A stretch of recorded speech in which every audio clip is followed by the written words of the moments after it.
Invisible to the power players of Titan Tech, Maid Eva Coleman polished boardroom tables and emptied executive trash bins, her legal expertise buried beneath a gray uniform and quiet demeanor.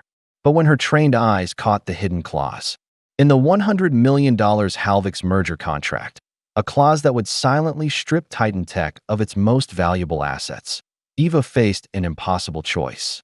The CEO, who barely acknowledged her existence, was hours away from signing the company's death warrant, never suspecting that the woman they'd reduced to background furniture was about to whisper 5 words that would expose their blindness and change everything.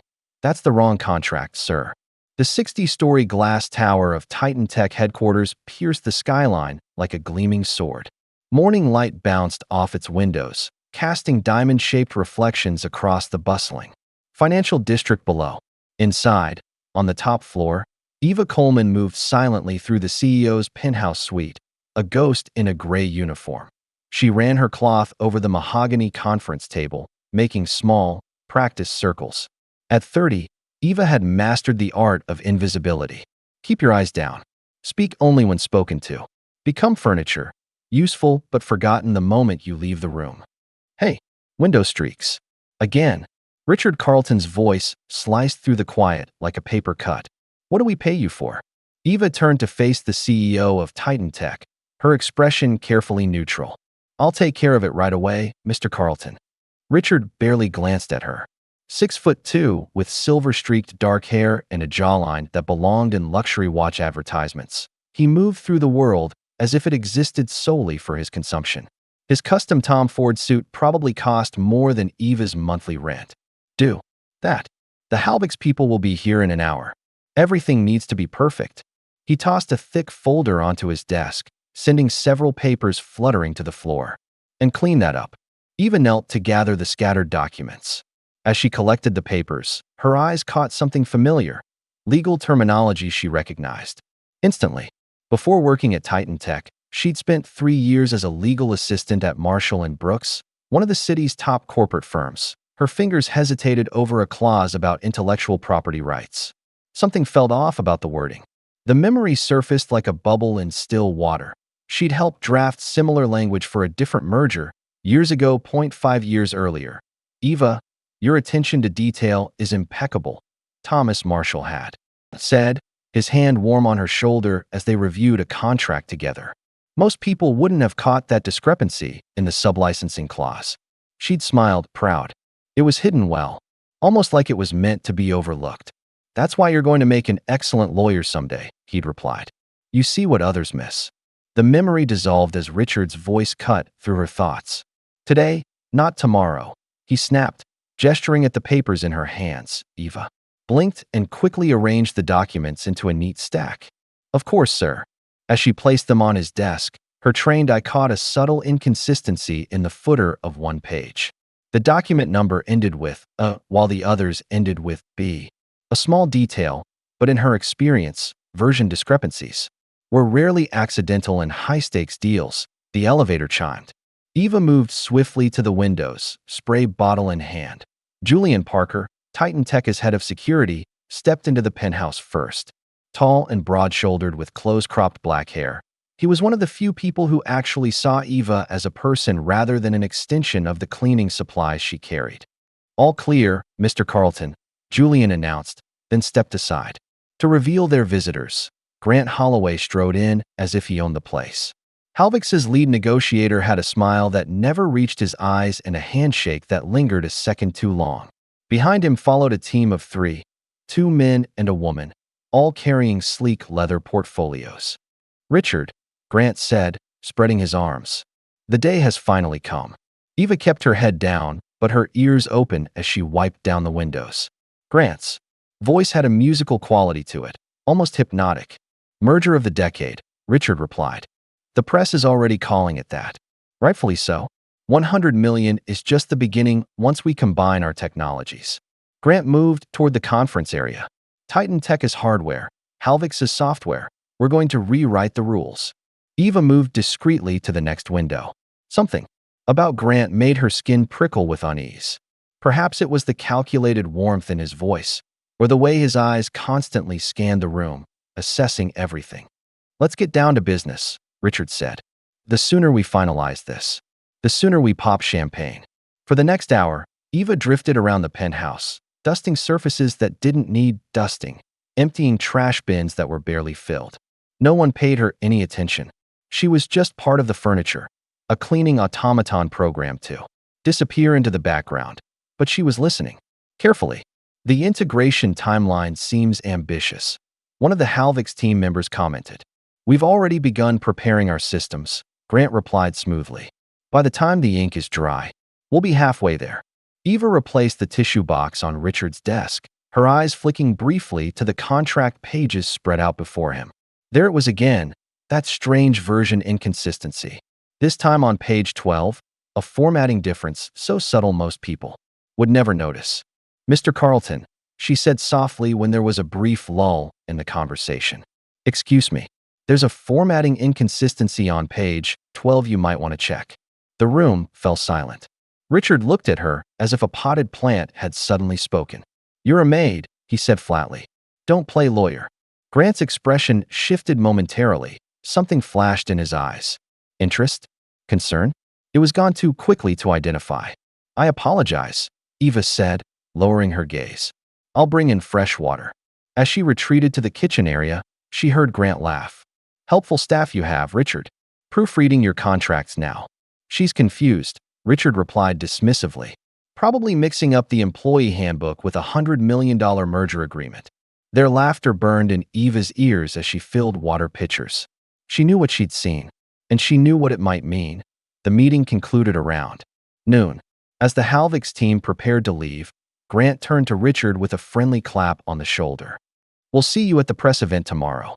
Bring your best smile. Photographers from every tech publication will be there. The collaboration of the decade deserves nothing less, Richard replied. Eva watched them leave, her mind working through what she'd observed. Something didn't add up. Later that afternoon, as the office began to empty, Eva encountered Julian by the security desk. His warm smile was a stark contrast to the coldness she'd faced all day. Rough one? He asked, noticing her expression. Eva sighed. Just the usual. Rich people being rich people. Julian chuckled. Tell me about it. Been watching those Halvik's folks on the security feed. Bunch of them were in the building until 3 a.m. last night. What kind of merger needs midnight meetings? Eva's interest peaked. Which floor? 23. Where all the legal teams work. Julian shrugged. Something about these guys stinks if you ask me. Too polished. Like they're putting on a show. I think you might be right, Eva said softly after. Finishing her shift, Eva took the service elevator down to the maintenance level. Most days, she'd head straight home to her tiny studio apartment. But tonight she had a detour to make. The document processing room was where all the company's paperwork went to be copied, scanned, or destroyed. At this hour, it was deserted. Eva slipped inside and headed straight for the large industrial shredder in the corner. She'd seen Richard's assistant Emily dumping a stack of papers there just before she left. If Eva's hunch was correct, she carefully opened the shredder bin. Most of the contents were already destroyed, but a few pages had jammed the mechanism. Eva gently extracted them, spreading them out on a nearby table. Her heart raced as she confirmed what she'd suspected: two different versions of the same contract section. One with a critical intellectual property clause intact, the other with the clause mysteriously absent. The implications were enormous. If the wrong version was signed, Titan Tech could lose ownership of their core technology. Eva quickly photographed both pages with her phone, then carefully tore off a small piece of the altered document as physical proof.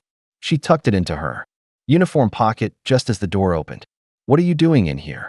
Emily stood in the doorway, her expression suspicious. Eva gestured to her cleaning cart. Just emptying trash bins before I clock out.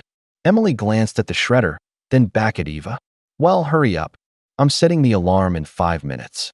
After Emily left, Eva quickly returned the pages to the shredder bin, making sure to mix them with the other shredded documents. The piece of evidence in her pocket felt like it was burning a hole through the fabric. Tomorrow night, Titan Tech would host a lavish dinner for both executive teams before the final contract signing.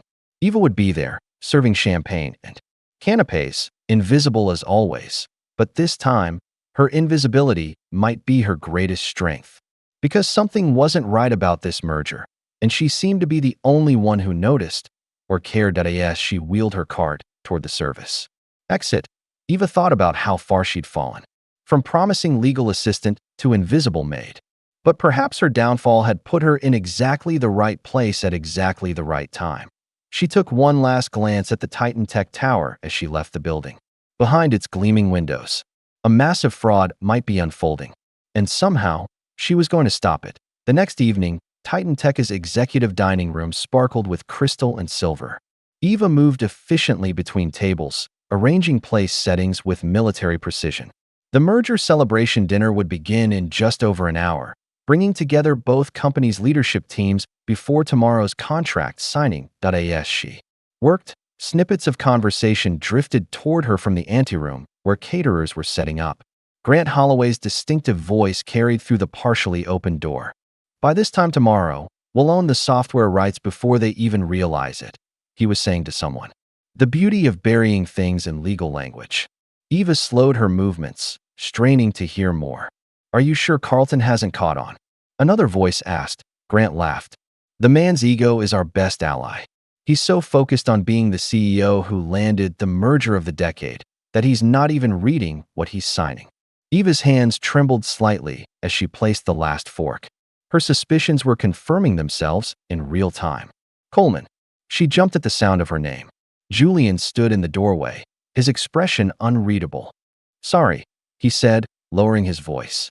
"Didn't mean to startle you. Can we talk? Somewhere. Private." They slipped into a small staff break room. Julian closed the door behind them. "I found something," he said without preamble. "In the basement archives. An old laptop one of the Halvik's consultants left behind 3 months ago when they first started discussing the merger. IT logged it, but never followed up." Eva's eyes widened. "What's on it?" "That's the thing. It's password protected." "But," he hesitated, "you mentioned you used to work in legal? Maybe you'd have better luck figuring it out than me." She shouldn't get involved. She'd already lost one career by sticking her neck out. But the memory of Grant's smug voice made her decision easy. "I can try," she said. "Can you get it to me?" Julian nodded. "End of your shift. I'll meet you by the loading dock." True to his word, Julian handed her a sleek laptop bag as she prepared to leave that night. "Be careful with this," he warned. "If anyone asks, you never saw it." In her tiny apartment, Eva sat cross-legged on her bed and powered up the laptop. The login screen appeared, requesting a password. She tried a few obvious combinations: Halvik's, merger, Titan Tech, without success. Then she remembered something she'd overheard Grant say earlier. "Project Takeover is right on schedule." She typed Project Takeover, and the screen unlocked. For the next 2 hours, Eva combed through the laptop's contents. Most files were innocuous: PowerPoint presentations, market analyses, integration timelines. But then she found a hidden folder, labeled simply PT. Inside were dozens of emails detailing Halvik's true intentions. The merger wasn't a merger at all. It was a calculated takeover designed to acquire Titan Tech's proprietary technology while assuming none of its debt. The smoking gun was a detailed plan to slip in an altered version of the contract at the last minute. Eva covered her mouth in shock as she read an email from Grant to his team. "Make sure version B is the one that makes it to the signing table. Version A is our insurance policy only." The implications were staggering. She had to warn someone. But who would believe a maid? The answer came to her suddenly. Patricia Townsend, Titan Tech's chief operating officer. Unlike Richard, Ms. Townsend had always treated Eva with basic respect. More importantly, she had a reputation for ironclad integrity. The next morning, Eva deliberately timed her cleaning rounds to coincide with Ms. Townsend's coffee break. She found the COO alone in the executive lounge, reviewing documents. "Excuse me, Ms. Townsend." Eva approached cautiously. "May I speak with you for a moment? It's important." Patricia looked up, her gray eyes sharp behind stylish glasses. "Of course. What is it, Eva?" The fact that Ms. Townsend knew her name was a promising start. Eva took a deep breath. "I believe there's something wrong with the Halvik's contract," she said quietly. "I've noticed discrepancies between different versions, particularly regarding intellectual property rights." Patricia's expression remained neutral, but her eyes narrowed slightly. "That's a very serious claim. May I ask how you've come to this conclusion?" I used to work as a legal assistant before I came here, Eva explained. I'm familiar with contract language, and what I've seen doesn't add up. Patricia studied her for a long moment. Why are you telling me this and not Mr. Carlton? I tried. He dismissed me. The COO sighed. Why should I trust a maid over the CEO's judgment? The words stung, but Eva kept her composure. Because sometimes the people cleaning up messes are the first to notice when something's wrong. Patricia seemed to consider this. I appreciate your concern, Eva, but without concrete evidence, there's little I can do. Frustrated but not surprised, Eva nodded and returned to her cart. She needed something more compelling than her word against Richards. That night, Eva created an anonymous email account and sent Ms. Townsend screenshots of the altered clause buried on page 34 of the contract. She didn't explain how she'd obtained them, just included a simple message. Compare this to what's on record. The real merger isn't what you think. The next morning, Eva was cleaning the executive bathroom when her phone buzzed. It was a call from a number she hadn't seen in years. Maya, she answered hesitantly. Eva. Her sister's voice was tense. I just saw a news story about Titan Tech's big merger tomorrow. You still work there, right? Yes, but listen to me carefully, Maya interrupted. Stay away from this. Don't get involved in any corporate messes. Not again. Eva moved deeper into the bathroom, lowering her voice. What are you talking about? I have friends who still work at Marshall and Brooks. There are rumors about this Halvik's deal. Bad ones. Maya paused. You exposed fraud once before, and look what it got you. Framed and blacklisted. Don't make the same mistake twice. The memory flashed through Eva's mind. The partners' faces when she presented evidence of billing fraud. Their initial shock giving way to calculated anger. The fabricated evidence of her incompetence. The humiliating dismissal. I can't just look the other way, Maya. Yes, you can. It's not your company. Not your problem. After they hung up, Eva leaned against the cool tile wall, trying to steady her breathing. Her sister was right about the risks. But could she really stand by and watch another fraud unfold when she had the power to stop it? Her thoughts were interrupted by footsteps. She quickly grabbed her cleaning supplies and stepped out of the stall, only to find herself face to face with Grant Holloway. Well, hello there, he said, his smile not reaching his eyes. Eva, isn't it? A chill ran down her spine. Yes, sir. Can I help you with something? Just looking for the executive washroom. His gaze traveled slowly over her uniform, then back to her face. You know, you seem very attentive for someone in your position. Eva kept her expression neutral. Just doing my job, sir. Of course. Grant nodded, then added casually, Richard mentioned you had some thoughts on our contract. I must have misspoken, Eva replied carefully. I'm not qualified to comment on such matters. Grant's smile widened a fraction. Good. Know your place. That's important in a corporate environment. He stepped closer, his cologne overpowering. People who forget their place tend to find themselves in unfortunate situations. The threat couldn't have been clearer if he'd spelled it out. Eva nodded slightly and moved past him, fighting to keep her hands from shaking. Later that day, Eva noticed Grant in deep conversation with Richard near the executive elevator. Grant's posture was casual, but there was something predatory in his stance. How well do you know your cleaning staff? She overheard him ask. Richard laughed. I don't. That's the point. They're interchangeable. That one, Eva, I think, seems unusually interested in our paperwork. Richard waved dismissively. She's harmless. Probably just trying to look important. Eva ducked into a supply closet before they could spot her, her heart pounding. Grant was suspicious, which meant she needed to be even more careful at the end of her shift. Eva opened her locker to find a folded piece of paper that hadn't been there that morning. Her hands trembled slightly as she unfolded it. Back off. Or disappear again. 5 words. No signature needed. Eva quickly photographed the note, then tucked it into her pocket alongside the contract fragment. The stakes had just gotten much higher as she walked toward the exit. She spotted Ms. Townsend in an empty conference room, papers spread across the table. The COO was comparing 2 documents side by side, her expression growing increasingly troubled. Eva knew instantly what she was looking at, the contract versions. Her anonymous email had worked. Patricia was investigating. A small flame of hope flickered to life inside her. She wasn't alone in this fight anymore. That feeling was short-lived. As she rounded the corner toward the security desk, she saw Richard storming toward Patricia's office, his face flushed with anger. Eva slipped into an alcove and listened. "Who authorized you to review the final contract?" Richard demanded, his voice carrying down the hallway. "As COO, I have every right," Patricia began. "You're undermining me," Richard cut her off, questioning my judgment on the most important deal in our company's history. "I'm doing my job," Patricia replied calmly, "and my job includes due diligence." "Your job is whatever I say it is," Richard snapped. "The contract is fine. I've reviewed it personally. Drop this nonsense immediately." Their voices faded as they moved deeper into the office, but Eva had heard enough. Richard was either complicit or willfully blind. Either way, Patricia's concerns had been shut down.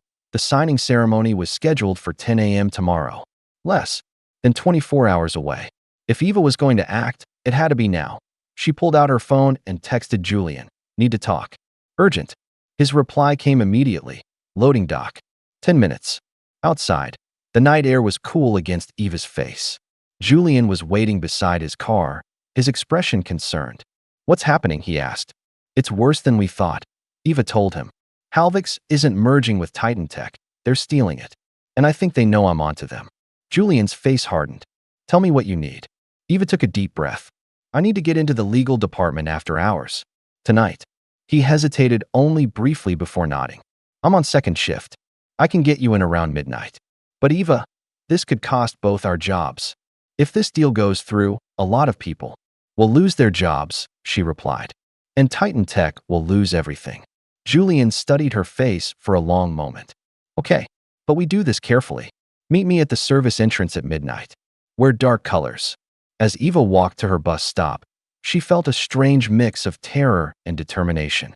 5 years ago, she tried to do the right thing and lost everything. Tonight, she might lose what little she had left, but some things were worth the risk. And sometimes, the smallest voices spoke the most important truths. The truth was hiding in plain sight, buried in legal jargon and corporate doublespeak. Tonight, she would find it. Tomorrow, she would speak it, even if no one wanted to hear .as. The bus pulled away from the curb. Eva looked back at the Titan Tech Tower, its upper floors still illuminated against the night sky. By this time tomorrow, everything would be different. Point one way or another. The service entrance to Titan Tech was dimly lit at midnight, casting long shadows across the empty loading dock. Eva hugged her dark jacket tighter around her body, scanning the area nervously. Her breath formed small clouds in the chilly night air as she waited. A soft click caught her attention. Julian emerged from a side door, dressed in his security uniform. He motioned for her to hurry. "We have about 20 minutes before the next security sweep," he whispered as she slipped inside. "The cameras on the 23rd floor are on a loop. It won't hold for long." They moved silently through the building's service corridors, avoiding the main hallways where security cameras would be active. The emptiness of the massive building at night was eerie. No phones ringing, no keyboards clicking, just the distant hum of air conditioning. "Why are you helping me?" Eva asked softly as they rode the service elevator upward. "You're risking everything." Julian's expression was serious in the dim light. "My dad lost his pension when his company got swindled in a merger like this. Watched him work as a grocery store greeter until he was 78. He shook his head. "Some things are worth the risk." The elevator doors opened to a dark hallway. The legal department of Titan Tech occupied the entire 23rd floor, rows of offices surrounding a central area filled with paralegals' desks. Eva moved quickly to the records room, where she knew the digital archive terminals were located. 3 years of working in a law firm had taught her exactly where to look. "Stand watch," she whispered to Julian, who nodded and positioned himself near the door. Eva's fingers flew across the keyboard, navigating through folders of documents. She found what she was looking for in a subfolder labeled Halvix Integration Original Drafts. She quickly located the PDF of the original contract draft from 6 weeks earlier. "Got it," she murmured, plugging in a small flash drive. As the file copied, she pulled out her phone and took photos of several key pages. The contract in front of her was clean and straightforward, a genuine merger of equals with balanced benefits. She then pulled up the most recent version she'd photographed from Richard's desk and compared them side by side. My God, she whispered. The difference was stark once you knew what to look for. The final version shifted all patent rights to Halvix. Under the guise of integration efficiency, it was a hostile takeover hidden in legal jargon. The key clause on page 34 had been completely rewritten. In the original, Titan Tech retained rights to all its existing technology. In the new version, those rights transferred to a joint holdings entity, which would be controlled entirely by Halvix according to a buried subsection. Hurry, Julian urged from the doorway. Someone's coming. Eva quickly emailed herself both versions using a secure account, then removed her flash drive. They ducked into a supply closet just as the night cleaning crew passed by. We need more proof, Eva whispered once they were clear. Something that shows intent. Julian thought for a moment. The executive conference room on 22. They've been having their strategy meetings there. Maybe they left something behind. They took the stairs down one floor. The conference room was dark, but a blinking light from an overhead projector cast faint blue pulses across the glossy table. Eva carefully checked the room's small trash bin and found several crumpled notes. One contained a handwritten list of post-acquisition priorities with phase-out Titan Tech brand as the first item. This isn't a merger, Eva said, showing Julian. It's an execution. Back in her apartment at 2 a.m., Eva stared at her laptop screen, reviewing everything they'd found. The evidence was damning, but she needed legal expertise to confirm her suspicions. After a moment's hesitation, she composed an email to Ria Mehta, a corporate lawyer she'd worked with before her fall from grace. Ria, I know it's been years, but I need your help. Can you review these documents anonymously? I think I've uncovered a major corporate fraud. Eva attached the contract versions without company names, then hit send before she could change her mind. She collapsed into bed, exhausted but too wired to sleep. Tomorrow would decide everything. The morning sun had barely cleared the horizon when Eva's phone buzzed with a text message from Julian. Security footage shows you in legal last night. Grant asking questions. Be careful. Her stomach dropped. She'd been identified despite their precautions. Grant was closing in. She dressed quickly in her maid's uniform, hands trembling slightly. As she was about to leave for work, her email pinged with a reply from Ria. Call me. Now. What you found is serious. Eva's bus ride to Titan Tech felt like a journey to the gallows. She kept her head down, rehearsing what she would say if confronted. The lobby was busier than usual, filled with people setting up for the signing ceremony. Reporters chatted in clusters, television crews adjusted lighting, and PR staff scurried about with clipboards. She slipped in through the service entrance and headed straight for the locker room. As she changed into her work smock, Beth, another cleaning staff member, approached her. Eva, Mr. Andrews from security wants to see you. Right away. Eva's heart pounded as she made her way to the security office. Had Julian been caught? Was she about to be fired? Or worse? To her surprise, it wasn't Julian waiting for her, but Grant Holloway himself, along with an older man she recognized. As Titan Tech's head of security, Ms. Coleman, Grant said smoothly, we have a situation that requires your attention. The security director, Mr. Andrews, looked uncomfortable. Several documents were accessed last night without authorization. The system logs show your employee ID was used. That's impossible, Eva said, feigning confusion. I left at my regular time yesterday. Grant's smile didn't reach his eyes. Perhaps someone borrowed your ID card? Or maybe you forgot to log out of a terminal. Eva maintained her composure. I'm very careful with my credentials, sir. Well, Grant continued, we've also found these in your cleaning cart. He gestured to the table where several folders labeled confidential were spread out. Care to explain? Eva's blood ran cold. The documents hadn't been in her cart. They'd been planted. Those aren't mine, she said firmly. I've never seen them before.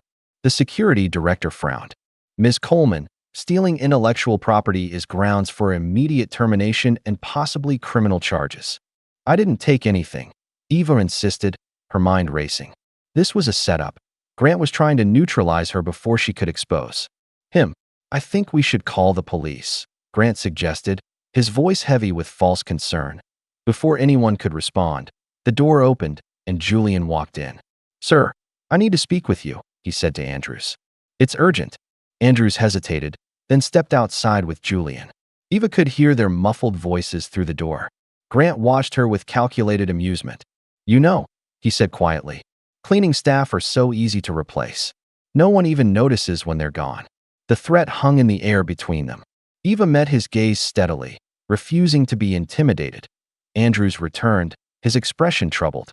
"Mr. Holloway, we have a situation upstairs that requires attention. Miss Coleman, please wait here." After they left, Julian slipped back in. "I showed Andrews the security footage that proves those documents were planted in your cart by one of Grant's people. He's reviewing it now with Miss Townsend." "Townsend?" Eva's eyes widened. "Why is she involved?" "Because I brought her the data you found," Julian admitted, "after I saw they were setting you up. She's convinced. She's been running a secret audit of all the contract versions since yesterday." Relief flooded through Eva. "Thank you," she whispered. Julian squeezed her shoulder. "This isn't over. They'll try something else." He was right. By mid-afternoon, Eva had been released, but noticed Grant's people watching her every move. The signing ceremony was scheduled for 10 a.m. tomorrow. Time was running out. Her phone rang as she was cleaning the executive bathroom. It was Rhea. "Eva, I've reviewed everything," Rhea said without preamble. "If Titan Tech's CEO signs this contract, they'll lose everything. It's a corporate heist dressed as a merger." "I knew it," Eva breathed. "Can you put that in writing? Something official I can show people." "Already done. Sending you a legal opinion letter right now." "But Eva," Rhea paused. "Be careful. People who orchestrate this kind of fraud don't back down easily. They'll destroy anyone who gets in there." "Wait." Eva thought of the threatening note, the planted documents. "I know, but I can't let this happen." After her shift ended, Eva met Julian in the parking garage. "We need to get this to Richard directly," she said, showing him Rhea's legal opinion.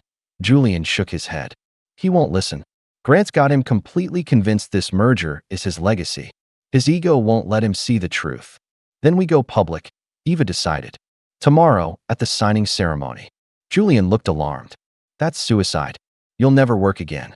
"I barely work now," Eva said with a bitter smile. "But if we don't stop this, hundreds of people will lose their jobs when Halvix guts Titan Tech after the takeover." They spent the evening planning their approach. The signing ceremony would be attended by board members, executives, and press.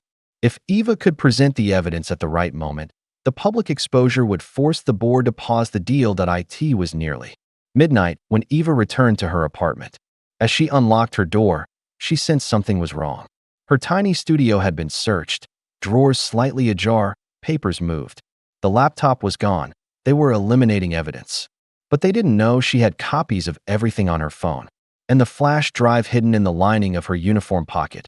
Eva didn't sleep that night. Instead, she prepared for the most important moment of her life. By morning, she was exhausted but resolute. She dressed in her maid's uniform one more time and headed to Titan Tech for what might be her last day. The 60th floor of Titan Tech headquarters hummed with excitement. Floor-to-ceiling windows offered a panoramic view of the city as staff made final preparations for the signing ceremony. Crystal glasses sparkled on trays, champagne chilled in silver buckets, and cameras were positioned for the historic moment. Eva moved quietly through the controlled chaos, straightening tablecloths and arranging place cards with steady hands. No one paid her any attention, just another uniformed worker in the background of their corporate triumph. From her position near the refreshment table, she could see the main boardroom where the signing would take place. A massive oval table dominated the space, surrounded by leather chairs. At its head stood a smaller table with the merger documents arranged in a leather portfolio, the documents that would destroy Titan Tech if signed. Her phone vibrated in her pocket. A text from Julian. "In position. Townsend is on board.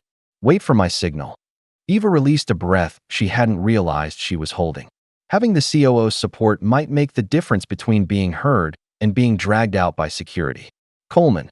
The sharp voice of Emily, Richard's assistant, cut through her thoughts. "You're needed in the boardroom. More water glasses." Eva nodded and gathered a tray of water carafes. As she entered the boardroom, she saw Richard speaking with two board members. He looked triumphant, almost giddy with anticipation. "Gentlemen, by noon today, Titan Tech will be positioned to dominate the market for the next decade," he was saying. "This merger is my gift to the shareholders." Eva set out the water glasses, keeping her head down but her ears open. The press is already calling it the deal of the century. One of the board members remarked. Richard's smile widened. Just wait until they see the valuation after integration. We'll be untouchable. If you only knew what you were actually signing. Eva thought. Why 9:45 a.m.? The room began to fill. Board members in expensive suits mingled with senior executives. The Halvick's team arrived as a group, Grant leading them with the confident stride of a conqueror. Eva noticed Ms. Townsend enter last, her face composed but her eyes watchful. Their gazes met briefly. Townsend gave an almost imperceptible nod at precisely 10 a.m. Richard called the room to order. Ladies and gentlemen, today marks a historic moment for Titan Tech and Halvick's. Two industry leaders joining forces to create an unstoppable technology powerhouse. Applause filled the room. Camera shutters clicked rapidly. Grant stepped forward to stand beside Richard, his smile calculated and sharp. This partnership represents the future, Grant declared.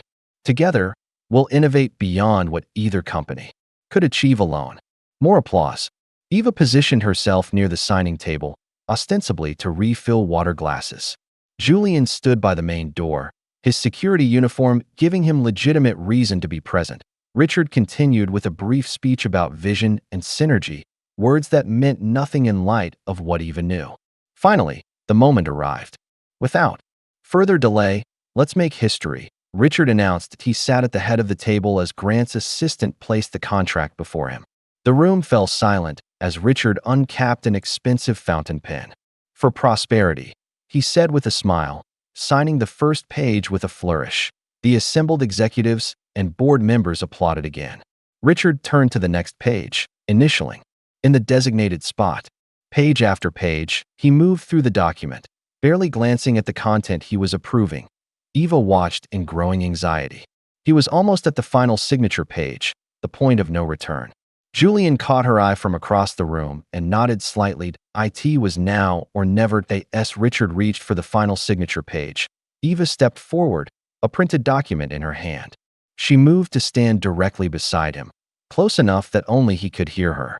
That's the wrong contract, she whispered. The room fell silent. Richard froze, pen hovering above the page. He turned to look at her, confusion giving way to anger.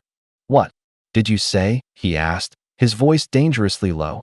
Eva stood her ground. This isn't the contract your board approved. The IP rights clause has been altered. Richard's face flushed red. Security, remove her immediately. Before anyone could move, Patricia Townsend rose from her seat. Wait, she said firmly. I've reviewed the documentation. Ms. Coleman is correct. The tension in the room thickened as Ms. Townsend walked to the table and placed her own printout beside the contract. This version isn't what we approved in the board meeting last month. Several key clauses have been modified. Richard's expression shifted from anger to confusion. What are you talking about? Grant stepped forward smoothly. This is absurd. The contract has been thoroughly vetted by both legal teams. Eva reached into her pocket and pulled out a flash drive. This contains the email trail, the clause changes, and a recording of Mr. Holloway laughing about the setup. She handed it to Martin Williams, Titan Tech's in-house counsel, who had risen from his seat with a troubled expression. These are serious allegations, Williams said carefully. We should review this immediately. Grant lunged forward. This is outrageous. She's a maid, for God's sake. A maid who used to be a legal assistant at Marshall & Brooks. Eva replied steadily. Until I reported fraud there too. The boardroom erupted into chaos. Board members demanded explanations. The press tried to ask questions, and Grant's team huddled together in urgent whispers. Williams inserted the flash drive into his laptop and began reviewing the contents. His expression grew increasingly grim as he scrolled through the evidence. Mr. Carlton, he finally said, there appears to be significant discrepancies between this contract and the version approved by the board, most notably in the intellectual property section. Richard's face had gone from red to ashen. Show me, he demanded. The room fell silent again as Williams projected the clause onto the wall screen. Side by side, the differences were unmistakable. The version you were about to sign, Williams explained, would transfer all of Titan Tech's patents and proprietary technology, to a holding company controlled by Halvix. Richard's eyes widened as the full implications hit him. That's not possible. I reviewed this myself. You reviewed what they wanted you to see, Eva said quietly. Richard stared at her, truly seeing her for perhaps the first time. He remembered dismissing her warning days ago. You're a maid. Don't play lawyer. The memory of his own arrogance made him wince. The chairman of the board, Robert Harrison, stood up. In light of these revelations, I'm calling for an immediate halt to this proceeding. We need to investigate these allegations thoroughly. Grant's composure finally cracked. This is a setup. This woman has clearly falsified evidence to disrupt a legitimate business transaction. The evidence speaks for itself, Miss Townsend replied coldly. The question is whether you were going to tell us about the altered clauses before or after. We discovered them. Harrison turned to the press representatives who were frantically taking notes. I must ask all media to leave the room. This is now an internal matter requiring privacy. As security began escorting journalists out, Harrison added, and someone contact the SEC. If there's been an attempt to defraud Titan Tech, they need to be informed immediately. Grant's face hardened. You'll regret this, he hissed at Richard. All of you. Richard seemed not to hear him. He was still staring at the contract. Then at Eva, his world tilting on its axis. Harrison gestured to Julian. Please escort Miss Coleman out as well, and ensure she's available for further questions. Eva nodded and allowed Julian to lead her. From the boardroom, as the door closed behind them, she finally let out the breath she'd been holding. Her hands were shaking. You did it, Julian whispered as they walked toward the elevator. You actually did it. In the hallway outside, chaos continued to unfold. Grant and his team were being detained by security while board members huddled. Intense conversation. Through the glass walls, Eva could see Richard sitting alone at the table, staring at the unsigned contract with a stunned expression. He'd finally realized how close he'd come to destroying his own company. Julian guided Eva to an empty conference room and closed the door. Are you okay? She nodded, though in truth she felt lightheaded with adrenaline and relief. What happens now? The board's calling an emergency session, Julian explained. Townsend told me to keep you here until they're ready to talk to you. Eva sank into a chair, suddenly aware of how exhausted she was. They'll try to bury this. Corporations always do. Not this time, Julian said firmly. Too many people saw what happened. The press may have been kicked out, but they already have the story. Maid saves tech giant from $100 million scam. That headline writes itself. Eva smiled faintly. I didn't do it for headlines. I know. Julian squeezed her shoulder. You did it because it was right. A knock at the door interrupted them. Miss Townsend entered, her expression unreadable. The board would like to speak with you, Miss Coleman, she said formally. Then, more softly, thank you for your courage today. It couldn't have been easy. Eva straightened her uniform and stood tall. She'd entered the building that morning as a maid, invisible and overlooked. She would leave it as something else entirely. I'm ready, she said as she walked back toward the boardroom. Eva caught her reflection in the glass walls, still in her gray uniform, but standing straight, head high. For the first time in years, she recognized herself. The whisper that had been ignored days ago had finally been heard. And nothing would ever be the same again. The aftermath of the failed signing ceremony was immediate and chaotic. Security personnel escorted journalists from the building, but the damage was already done. Most had witnessed Eva's intervention and Ms. Townsend's confirmation. By the time the elevator doors closed on the last reporter, phones were already buzzing with notifications as the story broke online.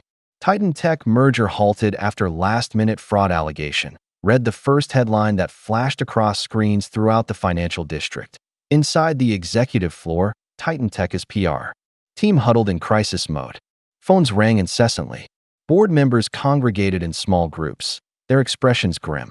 Grant Holloway and his Halvix team were sequestered in a conference room, surrounded by Titan Tech's security personnel. Richard Carlton slammed his office door so hard the glass wall beside it vibrated.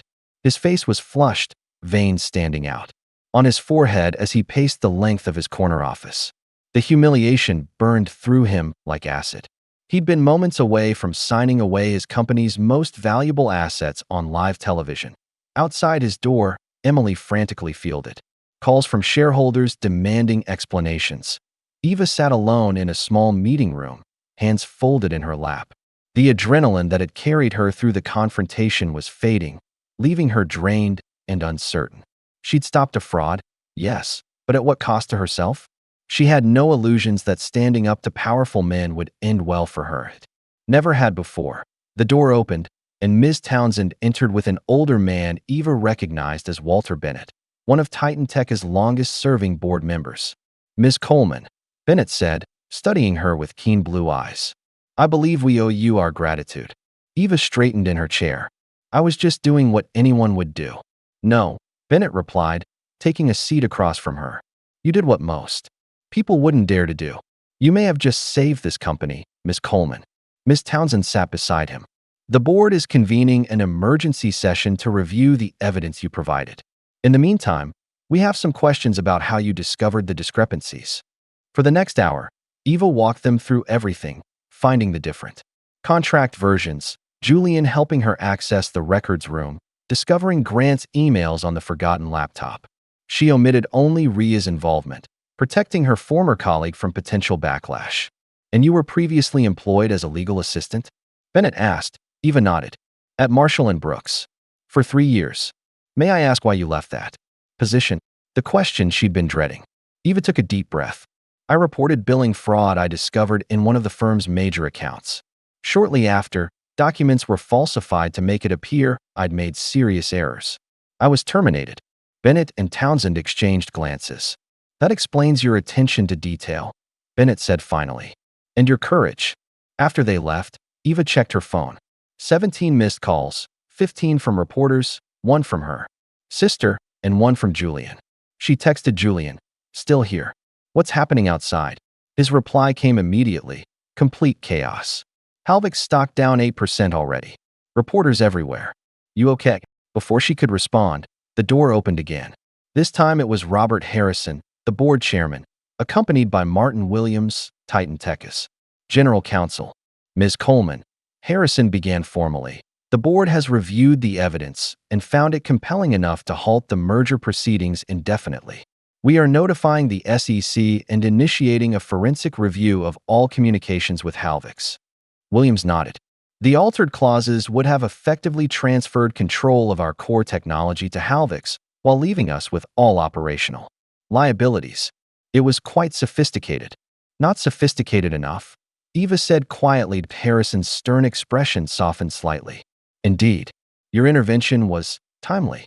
Eva recognized the deliberate understatement for what it was, grudging appreciation wrapped in corporate restraint. "What happens now?" she asked. "That depends," Harrison replied. "Halvik's is already issuing denials. Grant Holloway has released a statement calling the accusations ridiculous and claiming Titan Tech is sabotaging the merger for unknown reasons. He's threatening legal action for defamation." Eva wasn't surprised. Check his private emails from March 15th.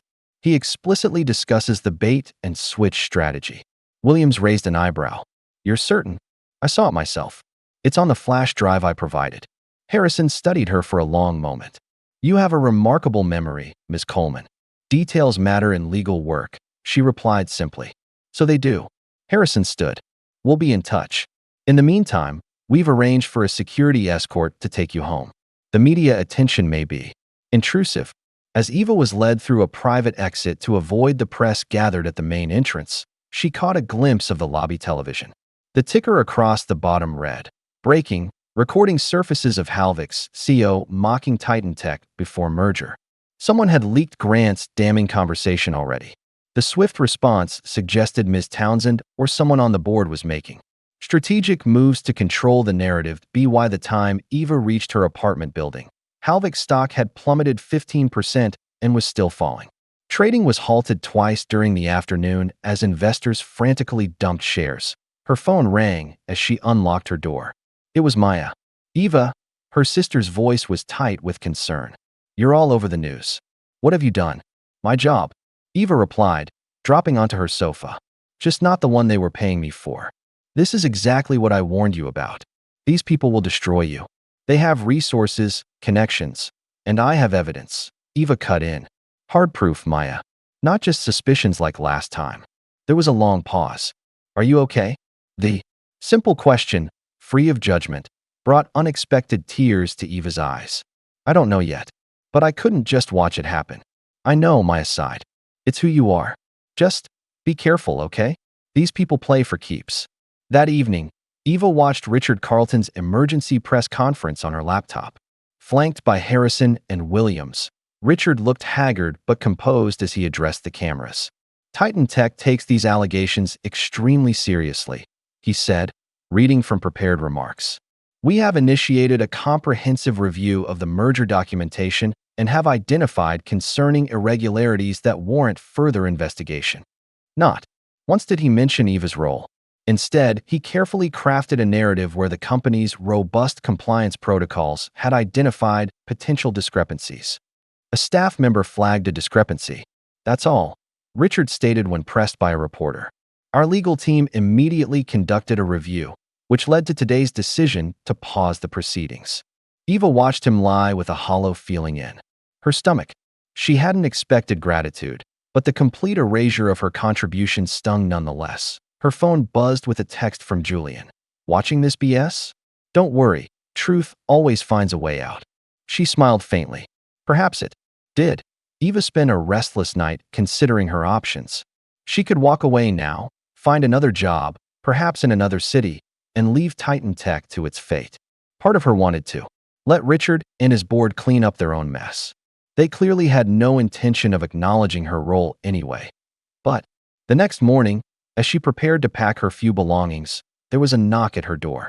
Julian stood in the hallway, accompanied by Miss Townsend. May we come in? Townsend asked. Eva's apartment was tiny, barely 400 square feet with a kitchenette, a small table with 2 chairs, and a sofa that doubled as her bed.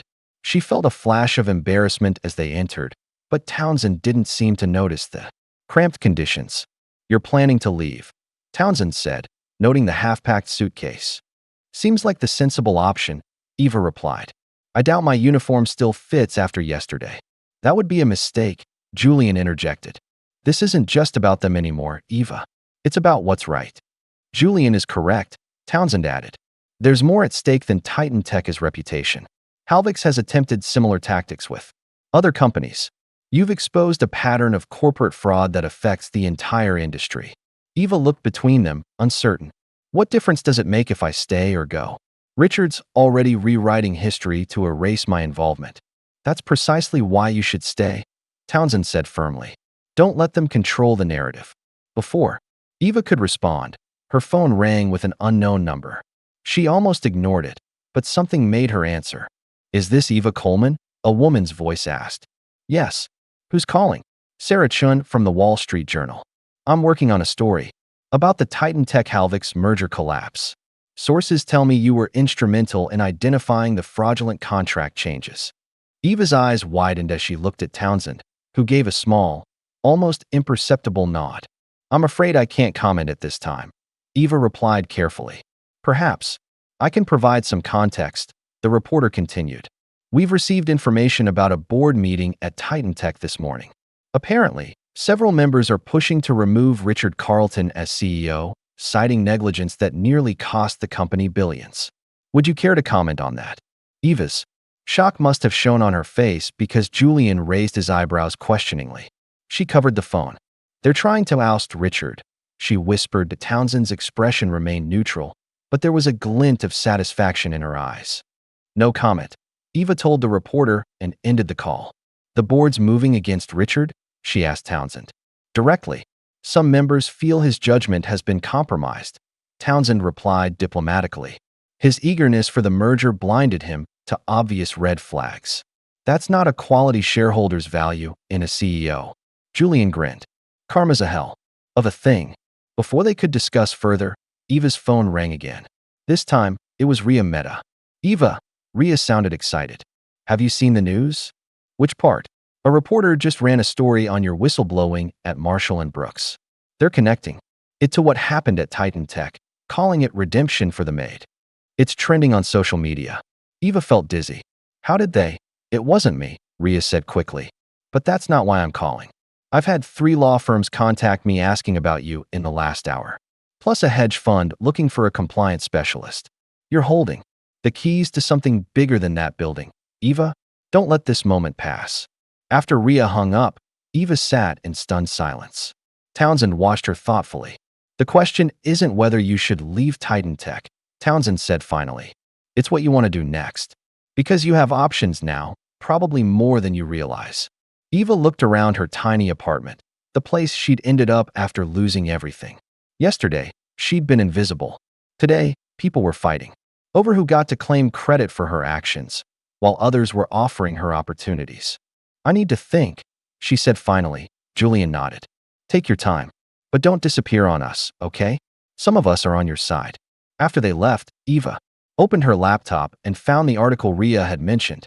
There she was, in her maid's uniform from yesterday, caught in a moment of determination as she stood beside Richard at the signing table. The headline read, "The Whisper That Saved Titan Tech: How a Former Whistleblower Stopped a $100 million Fraud." The story detailed her history at Marshall and Brooks, painting her as a persistent truth-teller who had been punished for her integrity once before. It quoted anonymous sources praising her attention to detail and courage. The final paragraph was what caught her breath. Sources close to Titan Tech's board indicate that Coleman's actions may have exposed fatal flaws in the company's current leadership, potentially triggering a significant reorganization at the highest levels. The ground was shifting beneath Richard Carlton's feet. And somewhere in that shifting landscape, Eva sensed an opportunity not just for redemption, but for something she'd thought forever lost. A future point 3 days after the failed signing ceremony, Eva received a text from Julian just after midnight. Check your email. Urgent. She opened her laptop to find a message from him containing a single photo. Richard Carlton entering a private club downtown, accompanied by 2 men she recognized from the Halvik's executive team. Taken 30 minutes ago, Julian's message read, "He's meeting them secretly. Thought you should know." Eva stared at the image, understanding its implications immediately. Richard was desperate, trying to salvage something from the collapsed deal before his position became untenable. She forwarded the photo to Ms. Townsend with a simple message, "In case this is relevant to tomorrow's board meeting." Townsend's reply came within minutes, despite the late hour. "It is. Thank you." The next morning, Eva deliberately took a different route to Titan Tech, avoiding the reporters who had been camping outside her apartment building. When she arrived, the atmosphere in the building was electric with tension. Security personnel moved with heightened alertness. Executives huddled in whispered conversations that fell silent when others approached. Something significant was happening. Eva had just reached the maintenance level when her phone buzzed with a message from Townsend. "My office." Now, when she arrived, Townsend wasn't alone. Martin Williams, the general counsel, stood by the window, while Walter Bennett occupied one of the visitor chairs. "That photo you sent," Townsend began without preamble, "gave us what we needed." Richard was attempting to negotiate a private deal with Halvik's executives, a direct violation of the board's instruction to cease all contact pending investigation. Williams nodded grimly.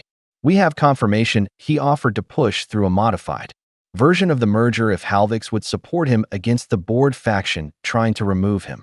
Eva absorbed this information with a growing sense of vindication. So he was willing to sacrifice the company to save himself. "Precisely," Bennett said. "The board is voting at 9 o'clock. We already have the numbers, 6-3 to remove him as CEO." Eva checked the time, 8:40 a.m. "He doesn't know? He's been offered the chance to resign with a face-saving statement," Williams explained. "His other option is termination for cause, which would trigger clawbacks of his stock options and bonuses. He'll take the resignation," Eva said with certainty. "His ego couldn't handle public termination." Townsend's lips curved into a slight smile. "That's our assessment as well." Bennett cleared his throat.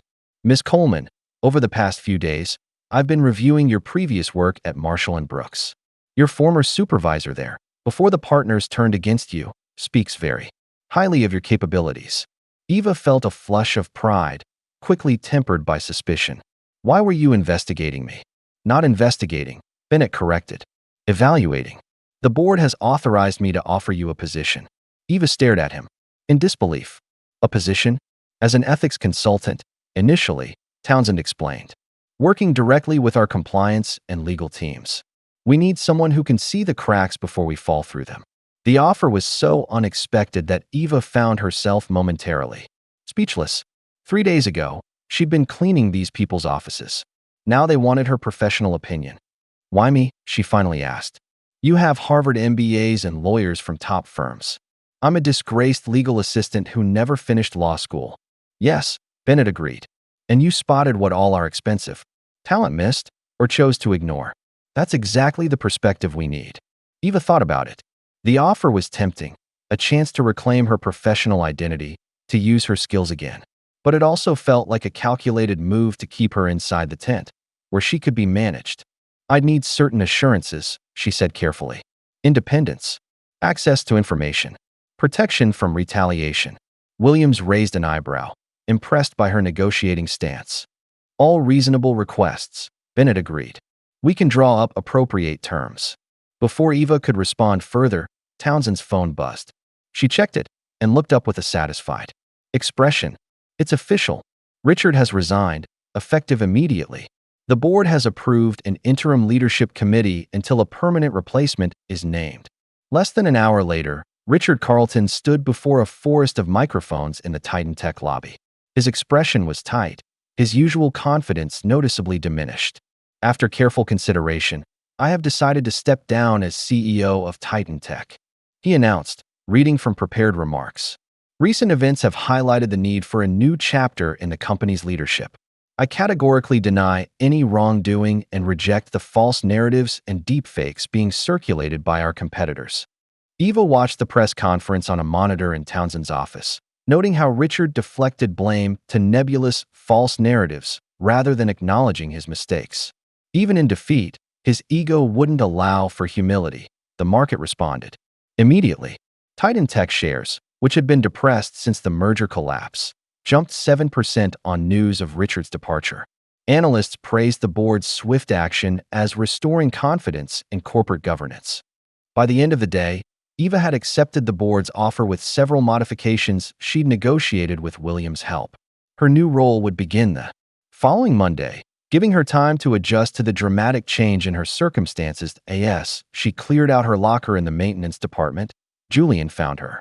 Heard the news, he said with a broad smile. Ethics consultant. Impressive career change. Eva returned his smile. I'm not the only one moving up, from what I hear. Head of security operations. Julian ducked his head modestly. Just doing my job. Like hell, Eva laughed. You risked everything to help me. You deserve this promotion more than anyone. They walked together to the lobby, an unlikely pair united by their shared principles and the risks they'd taken. So what happens to Halvix now? Julian asked as they reached the exit. The SEC launched a formal investigation this morning, Eva replied. Grant Holloway has been placed on administrative leave pending the outcome. The merger is officially dead. And Richard? Eva shrugged. He'll land somewhere. Men like him always do. But his reputation is damaged. That matters in his world. Outside, the late afternoon sun cast long shadows across the plaza. Eva paused, looking up at the Titan Tech tower gleaming against the sky. For years, she'd entered through the service entrance, head down, invisible. On Monday, she would walk through the front doors as someone else entirely. Still feels unreal, she admitted. Get used to it, Julian advised. This is just the beginning. Over the weekend, Eva moved out of her tiny studio into a slightly larger apartment in a safer neighborhood, still modest, but no longer desperate. It was a practical choice. She could have afforded something nicer with her new salary, but years of financial precarity had taught her caution. On Sunday evening, as she unpacked her few belongings, her phone rang with an unknown number. Miss Coleman? This is Thomas Marshall from Marshall & Brooks. Eva nearly dropped the phone. Thomas had been her supervisor, the partner who had once praised her work before abandoning her when the senior partners turned against her. What do you want? She asked, not bothering to hide her coldness. To apologize, he said, his voice heavy with regret. We failed you, Eva. I failed you. When the managing partners decided to make an example of you, I should have stood up. I didn't, and I've regretted it ever since.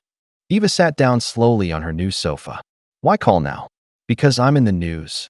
Partly, he admitted, but also because you proved yourself right. Again, what you did at Titan Tech, It's what I always knew you were capable of. You saw what others missed, and you had the courage to speak up. I lost everything last time, Eva said quietly. I know, but you've turned it into something bigger than us. There was a pause. Several of our associates have mentioned you as an inspiration, you know. That's uncomfortable for the partners who pushed you out. Eva couldn't help but smile at that. Good. After they hung up, Eva stood at her window, looking out at the city lights. The call had given her something she hadn't realized she needed. Not vindication, exactly, but acknowledgement. The truth of what had happened to her at Marshall. And Brooks had finally been spoken aloud. Monday morning arrived bright and clear. Eva stood before her closet, considering her options. She'd spent her weekend shopping for appropriate business attire, something she hadn't needed in years. Her hand hovered over a gray suit, then moved to a navy blue one instead. New role, new color. The Titan Tech lobby fell momentarily quiet as she walked through the main entrance, security badge displayed on a lanyard around her neck rather than clipped to a maid's uniform. A few people did double takes, recognition dawning in their eyes. Eva kept her head high, making eye contact instead of avoiding it. As she waited for the executive elevator, not the service one this time, she caught her reflection in the polished doors. Navy blue suit, crisp white blouse, hair neatly styled. A folder tucked under her arm. The image of competence and purpose. The elevator doors opened, revealing Miss Townsend. Good morning, Eva, she said with a warm smile. Ready for your first day?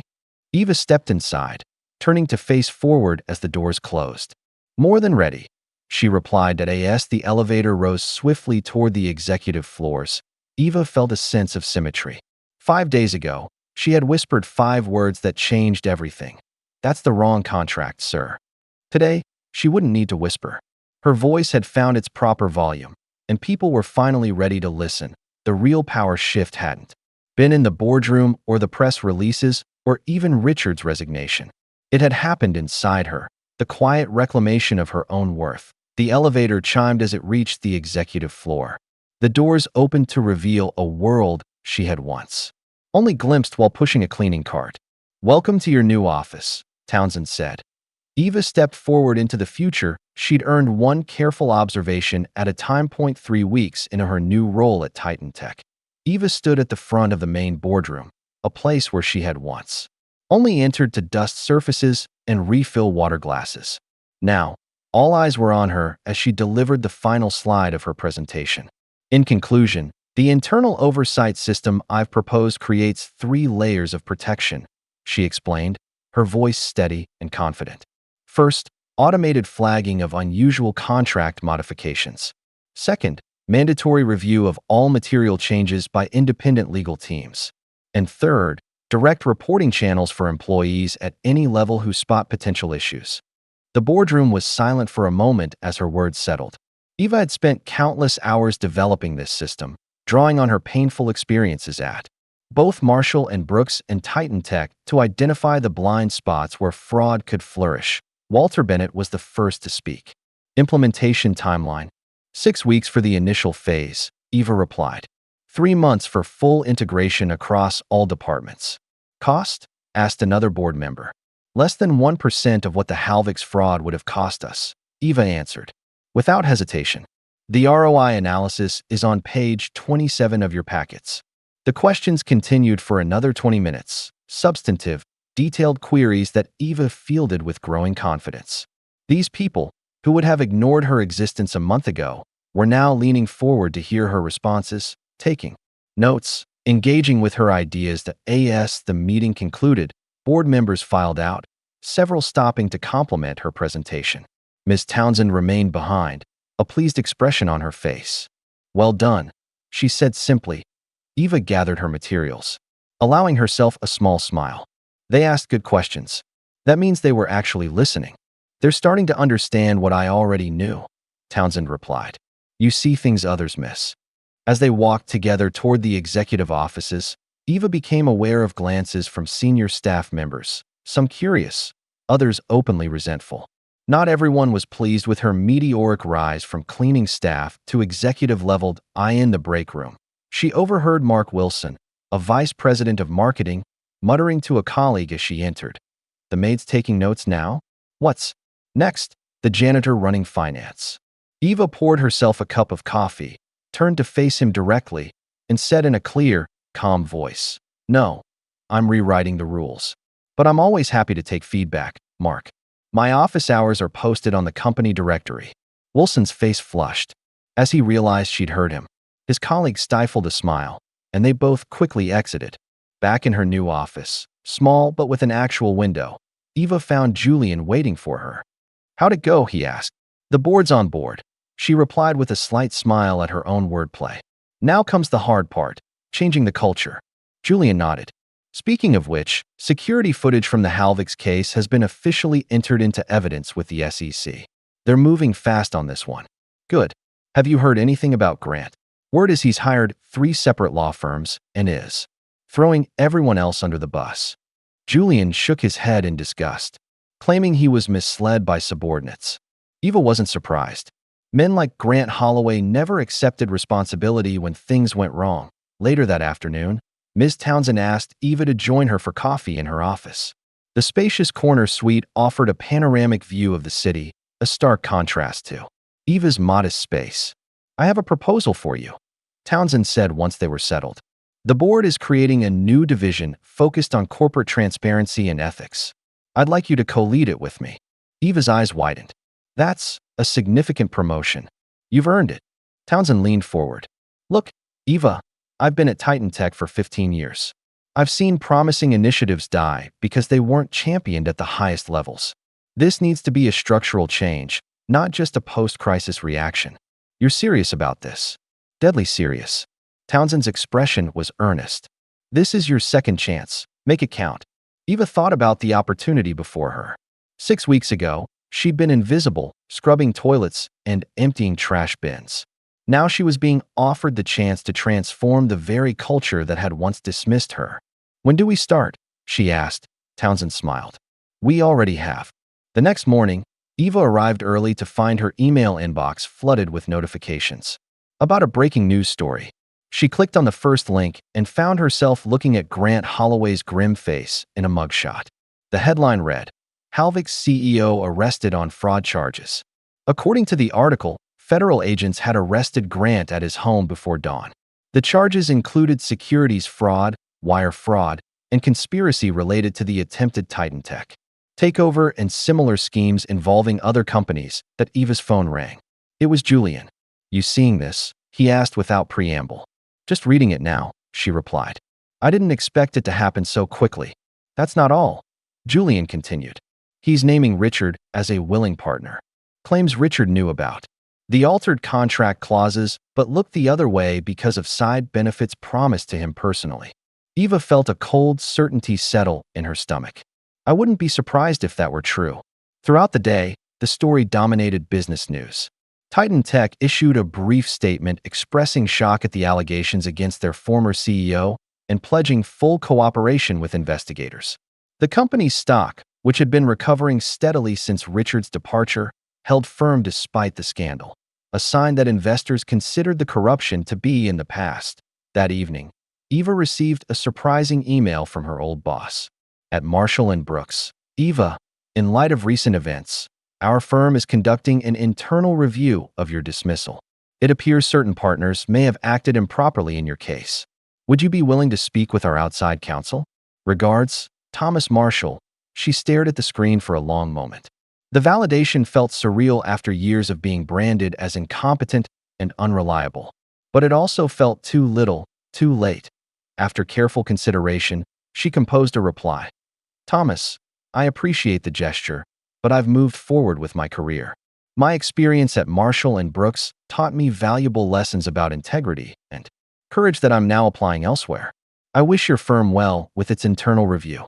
Regards, Eva Coleman." She hit send with a sense of closure. Some chapters weren't meant to be reopened. The following week brought another development. A deeper investigation into Richard Carlton's activities uncovered offshore accounts tied to him and records of secret meetings with Halvick's executives dating back months before the merger was publicly announced. Eva was in a strategy meeting with Miss Townsend when the news broke that Richard had been indicted for conspiracy and wire fraud. "Should we issue a statement?" someone asked. "The facts will speak for themselves," Townsend replied calmly. We focus on rebuilding, not rehashing. After the meeting, Eva found herself alone with Townsend in the elevator. You don't seem surprised. About Richard, Townsend observed. Eva met her gaze steadily. Are you? Townsend gave a small, rueful smile. No. I suspected for years that his moral compass was flexible. But suspecting and proving are different things. That's why systems matter more than individuals, Eva replied. Good people can make bad choices when the structure rewards the wrong behaviors. Townsend studied her with newfound respect. You should write that down. It belongs in our mission statement. Later that week, Eva took a personal day to visit her old law firm. She hadn't planned to go inside, just wanted to see the building that had once represented her future, then her downfall. But as she stood across the street, a young woman in a paralegal suit recognized her from news coverage. You're Eva Coleman, she said, eyes wide. Eva nodded, slightly uncomfortable with being recognized. I started here last year. The young woman continued. Everyone's talking about your case now. The partners are freaking out. She lowered her voice. You were right back then. We all know it now. The simple validation from a stranger touched Eva deeply. Thank you for saying that. That evening, there was a knock at Eva's apartment door. When she opened it, she found her sister Maya standing there, looking both nervous and determined.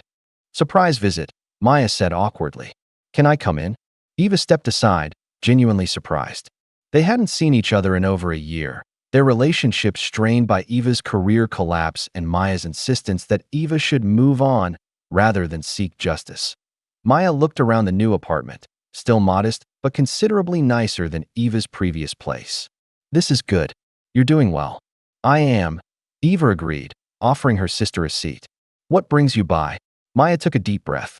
I came to apologize. When you called me about the Titan Tech situation, I told you to keep your head down. I was wrong. She met Eva's eyes directly. I thought keeping your head down was the only way to survive. But you proved there's another way. The admission clearly cost Maya something in pride. Eva felt the wall between them start to crumble. It was a risk, Eva acknowledged. It could have gone very differently. But it didn't. Maya reached for her hand. You stood up and spoke the truth. Again. And this time, people listened. They talked late into the night, beginning the slow process of rebuilding their relationship. Before Maya left, she hugged Eva tightly. I'm proud of you, she whispered. Mom and Dad would be too. The following month brought another unexpected opportunity. Eva was invited to speak on a business ethics panel at her former university's law school. Standing at the podium, facing a room full of students and faculty, she felt a momentary flutter of nerves. 5 years ago, I was dismissed from a prestigious law firm for reporting fraud, she began. 3 months ago, I was working as a maid at Titan Tech headquarters. Today, I lead corporate ethics initiatives for the same company. The room was silent, everyone listening intently. I'm not sharing this as a rags to riches story, Eva continued. I'm sharing it because sometimes the janitor knows more than the executives. Sometimes the person emptying your trash bin understands your business better than your MBA consultants, because they're watching without being watched. She spoke without bitterness, but with clarity about the systems that silenced whistleblowers and the cultures that valued compliance over courage. By the end, the audience gave her a standing ovation. As summer turned to fall, Titan Tech implemented Eva and Townsend's transparency reforms across all departments. Initial resistance gave way to cautious acceptance, then active participation. As employees realized the new systems protected them as well, the board formally added Eva's ethics program into its core strategy, citing it as a competitive advantage in an industry plagued by scandal. What had begun as a crisis response was becoming a fundamental part of Titan Tech's identity. On a crisp October morning, Eva was summoned to a closed-door meeting with Walter Bennett and Robert Harrison. She entered the chairman's office uncertain what to expect. Eva, Bennett began warmly. Your work these past months has exceeded our highest expectations. Thank you, she replied cautiously. Harrison came straight to the point. We'd like to offer you the position of Vice President of Compliance Strategy. It would mean significant expansion of your current role with direct board reporting. Eva blinked in surprise. Vice President was executive leadership, a role usually reserved for people with decades of experience and prestigious credentials.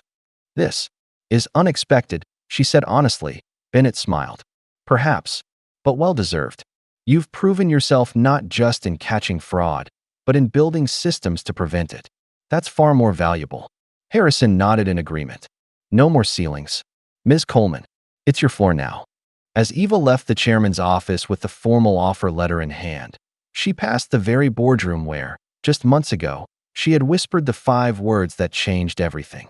She paused for a moment, remembering the woman in the gray uniform who had found the courage to speak up. That woman had never imagined this outcome. But she had known, with absolute certainty, that silence wasn't an option. Sometimes truth was its own reward. And sometimes, if you were very lucky, it brought others with it. Spring sunshine spilled through the windows of Eva's new apartment as she arranged the last of her books on a built-in shelf. After nearly a year at Titan Tech in her new role, she had finally allowed herself to move somewhere that felt permanent. A bright one-bedroom with a small balcony overlooking a neighborhood park that IT wasn't extravagant by any measure. Eva remained cautious with money, the memory of financial precarity still fresh, but it was hers, filled with simple, quality pieces she had chosen with care. The walls were painted in soft blues and greens, creating a sense of calm that her previous cramped quarters had never provided. As she adjusted a framed photograph of her parents, the doorbell rang. Julian stood outside, holding a small gift bag. Housewarming, he explained with a grin. I'm not late, am I? Eva laughed and welcomed him in. Not at all. I'm just finishing up. Julian whistled appreciatively as he looked around. Nice place. Great light. It's more space than I need, Eva admitted. But after years of being able to touch both walls of my apartment at the same time, you deserve this, Julian said firmly, handing her the gift bag. Every bit of it. Inside was a simple black frame. Eva removed the tissue paper to find a copy of the original contract clause she had spotted, the one that had first alerted her to the fraud. Julian had mounted it behind glass with a small engraved plaque that read, "Proof that silence isn't always safe." Julian. She was touched by the thoughtfulness of the gift. Just a reminder, he said with a shrug, of where it all started. They shared coffee on her new balcony, catching up on work developments. Julian had thrived in his role as head of security operations, implementing protocols that balanced security with respect for employees. Heard the news about Richard? He asked. Eva nodded. Richard Carlton's trial had concluded the previous week. 12 years.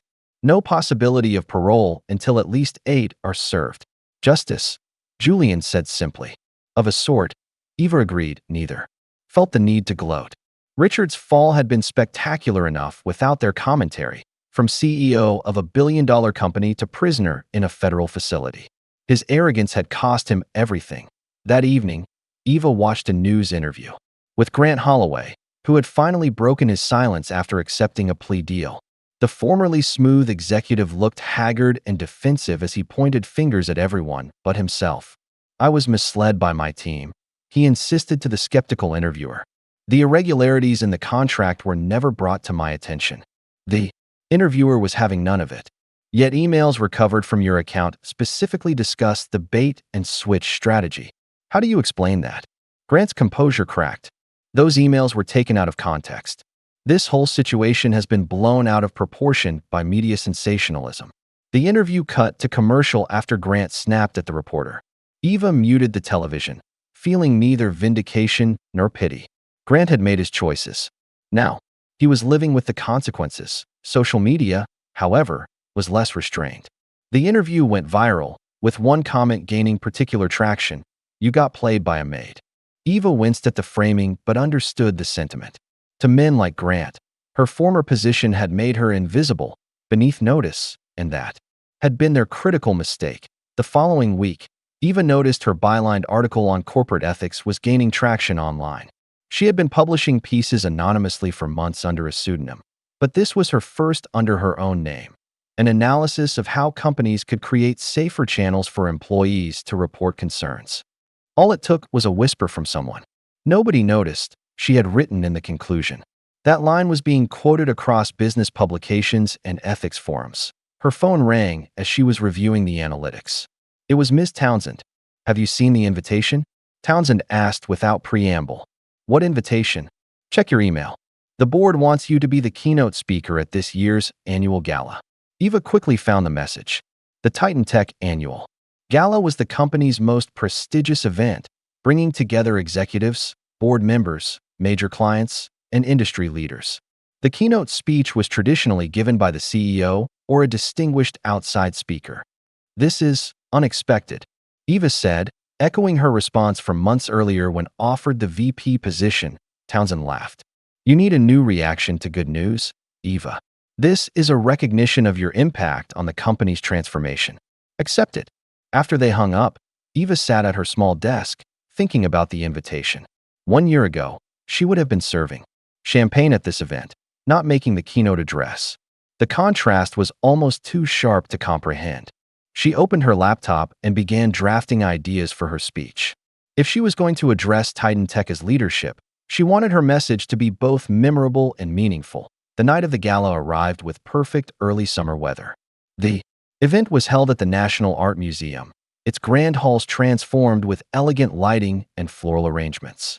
Eva arrived early, wearing a simple but beautifully cut midnight blue gown. A significant upgrade from her previous formal wear, but still understated compared to many of the designer outfits she saw around her. Yes, she sipped sparkling water near a Greek sculpture. Eva observed the crowd with the same careful attention she had once used while cleaning their offices. Old habits died hard. She still noticed details others missed, who spoke with whom, which executives avoided each other, whose smiles didn't reach their eyes. When it was time for her speech, Eva approached the podium with measured steps. The ballroom fell silent as she surveyed the assembled Titan Tech community, from board members to department heads to rising stars in every division.